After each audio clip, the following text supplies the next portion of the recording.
Welcome to MEIC's legislative training session.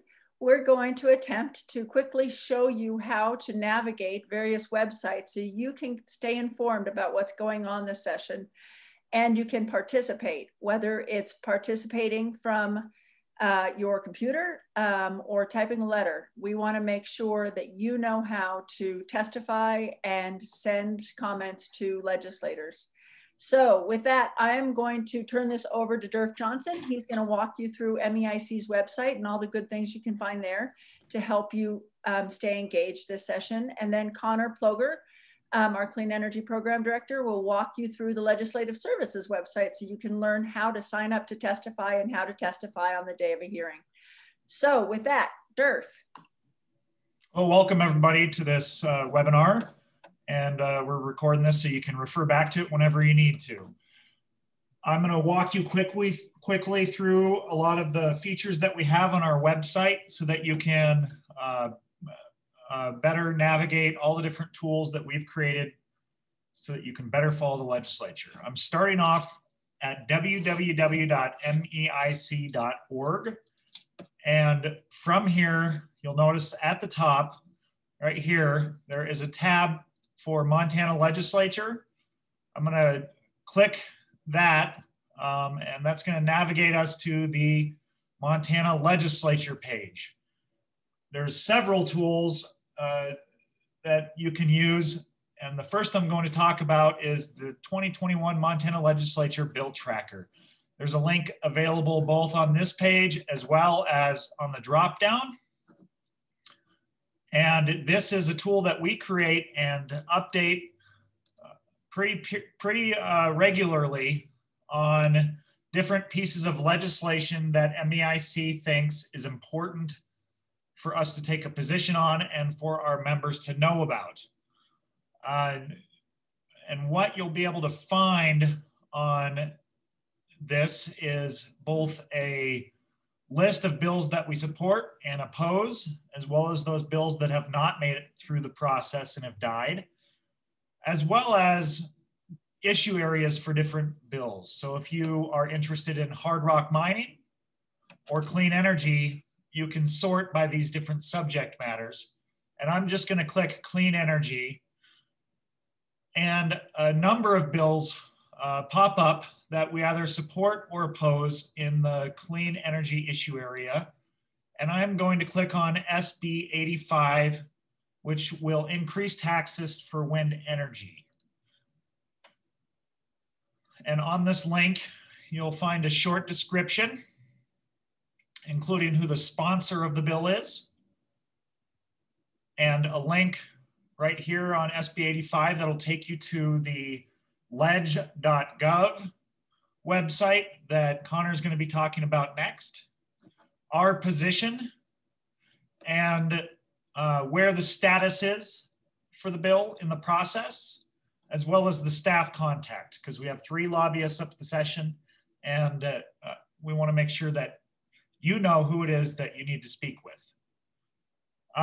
So we're going to be trying to regularly update this website so that you know where the important pieces of legislation are in the process and when the best time is to reach out to your representative or the people on the committee. Speaking of, who are those people? So I am going to go back to the legislative tab at the top, and we have on a drop down a list of every Montana legislator under 2021 legislators.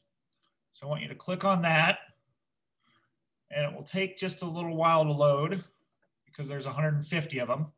So here you'll find, sorted alphabetically, a list of 50 senators and 100 House members.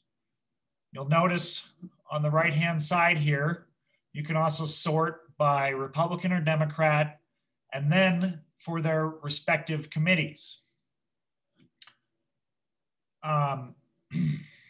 For example, the piece of legislation that I just talked about, SB 85, is sponsored by Senator Dwayne Ankeny. He just happens to be the first person here. So I'll click on Dwayne, and what you'll have is contact information for Senator Ankney, including his phone number, email address, how long he's served in the legislature, the committees that he's served on, and his previous scorecards. Because the committee hasn't taken action yet on SB 85, one thing that you can do potentially is click on the Senate Energy and Telecommunications Committee tab, and this will give you a list of every legislator who serves on that committee, including their contact information, should you choose to reach out to each one of these senators and contact them about SB 85, a bill that we oppose.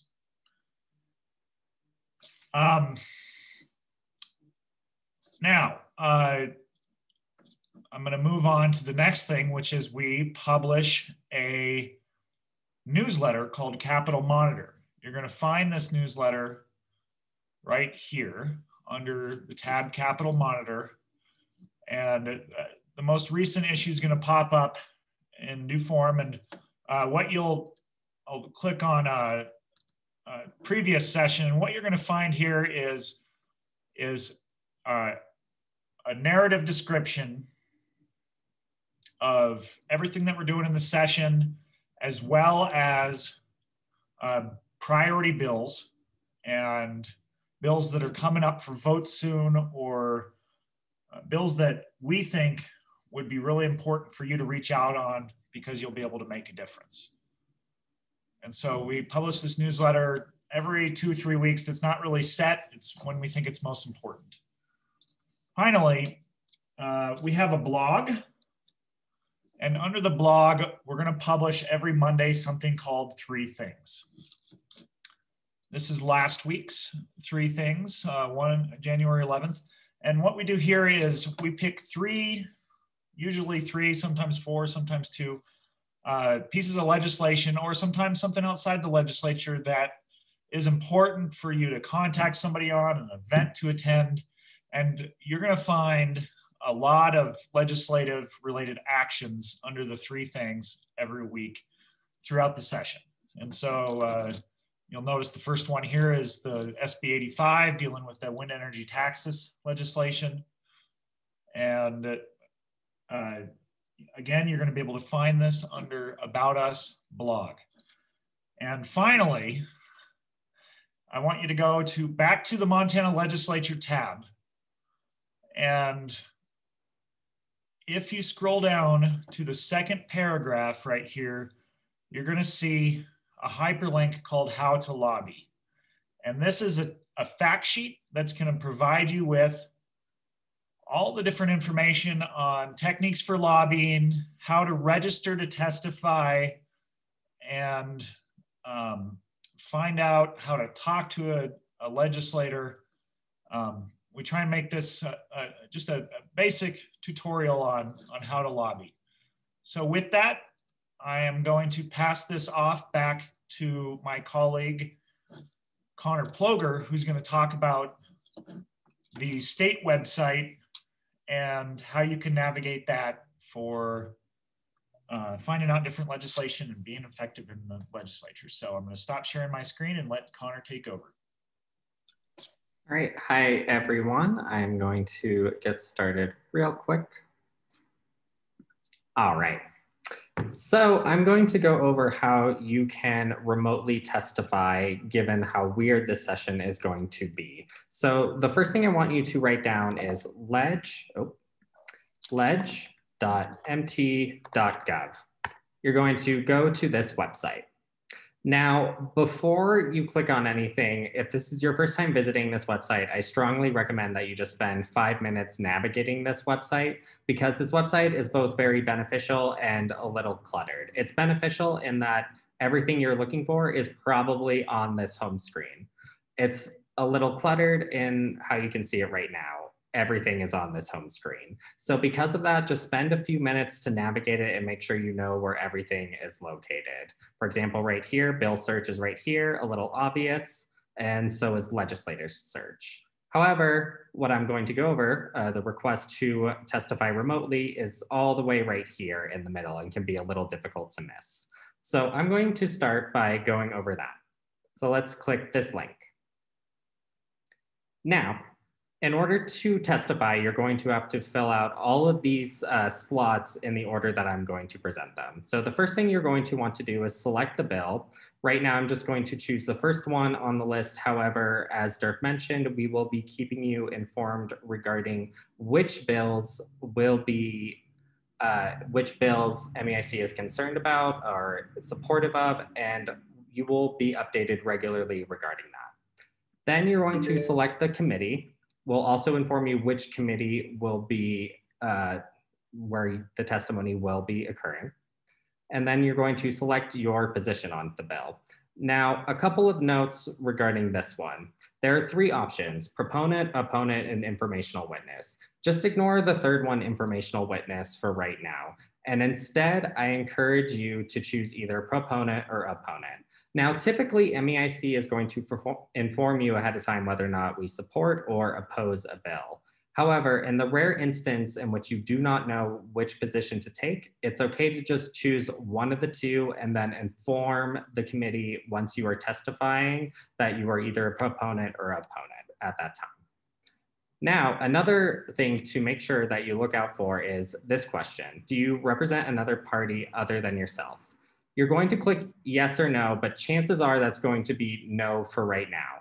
MEIC will inform you ahead of time if we want you to testify on our behalf. However, we would like you to keep in mind that it is always best if you have some sort of a personal touch if you're going to be communicating with a legislator or a committee. They want to hear from you, their constituents. So always keep that in mind and always make sure that you add that personal touch unless we tell you otherwise. However, since I will be representing the organization, I will fill this out regularly.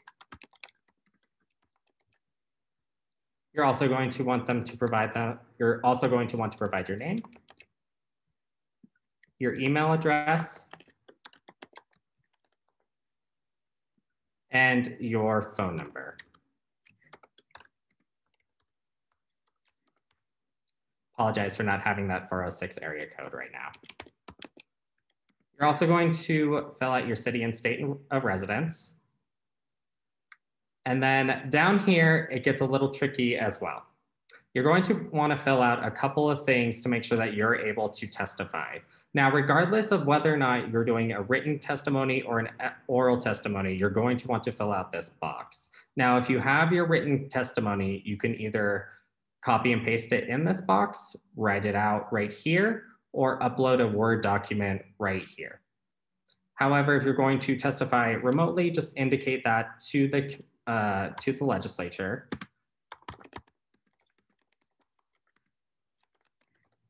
So you can type in that.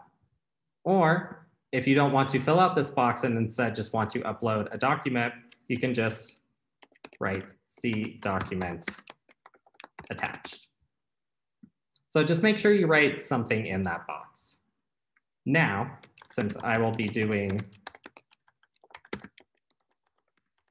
orally, I'll just write that again, and then make sure that you click this box right here. Would you like to request to testify before the committee via Zoom? You're going to click yes, if you're doing this orally, that is. And how will you join the Zoom meeting? You're going to want to choose either phone or computer. Now, if you have a desktop or a laptop computer, I strongly recommend that you choose that because of the larger screen size. It just makes it easier to navigate. However, if you have a phone, you also have a couple options that way. If you have a smartphone like an iPhone, you're more than welcome to download the Zoom app. However, I would again recommend that you use a computer if you have an option between the two.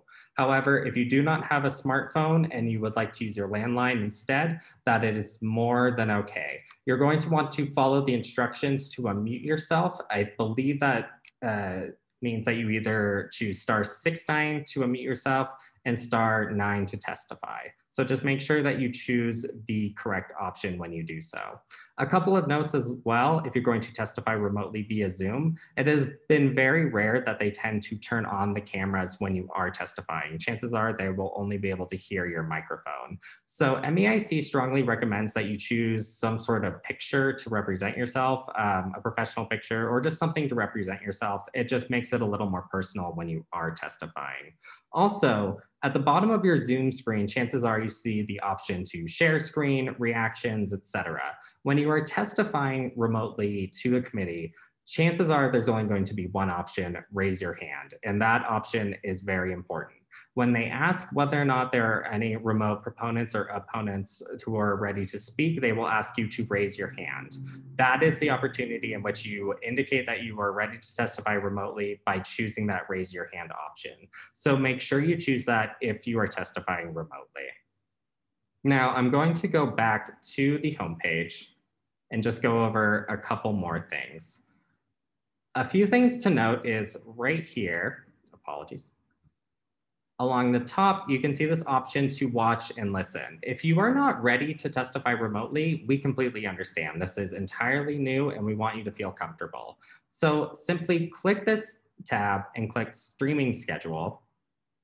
Scroll down and you can see that it provides a schedule for when all of the committees are meeting and you can listen in that way. You will not have an opportunity to testify remotely. You can only listen in and watch the committee as it happens, but you will be able to view some testimonies and get a sense of what these are actually going to look like.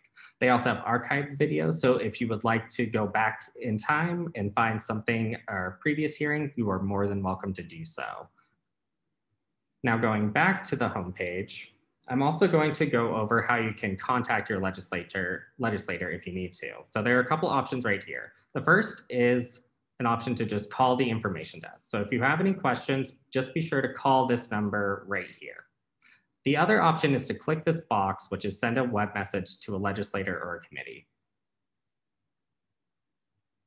Now, like the previous page, you're just going to provide them with your information.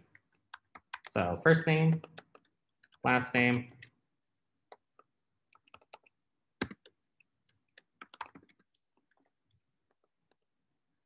state, city,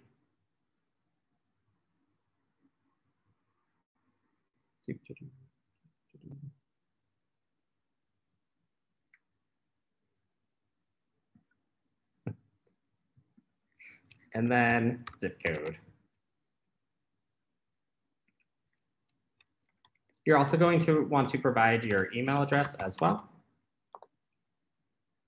And then right here is arguably the most important, because here is where you're going to choose whether or not you want to send it to a specific legislator, to a specific committee, so on and so forth. You'll also indicate which bill you are wanting to discuss with them, whether or not it's SB 85, which we discussed previously, or something else. You'll fill that information out right here. And like a testimony, you're going to indicate whether or not you were for or against that bill. You'll then type out your message and then send the message to them. And then just one more thing, if you go back to this homepage, there's this option called bill search.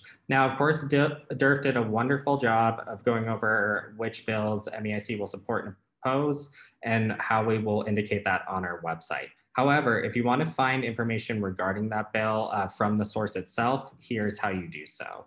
So let's do Senate Bill 85. However, before I do so, I would like to note that these options are HB House Bill, HJ House Joint Resolution, HR House Resolution, SB Senate Bill, SJ means Senate Joint Resolution, and SR is Senate Resolution. Right now, what we will be informing you about are either HB or SBs. However, throughout the session, they will become joint resolutions or resolutions in and of themselves. Like I said, though, let's look up SB 85. So you'll just type in that information. If you're looking on the website and you see some zeros before this number, say it looked like something like this, don't worry about typing in that zero. They just need the other numbers. So then you'll just click find. And then right at the top here, you'll find a lot of information pertaining to the bill. Where this finger is pointing are the bills themselves, so the language. I always recommend you click the one with the red square, not the blue circle, because that one is typically more accurate regarding line numbers, etc. So if you look here, you can see the bill itself. You can also find right here the primary sponsor, a short title, information regarding the hearing, and if there is a fiscal note, it'll be right under the current bill text right here. As Ann Hedges wonderfully explained to me, sometimes this explains what the bill actually does, and you can see the fiscal impact of that bill. And with that, I'm going to turn it over to Ann Hedges to wrap this up.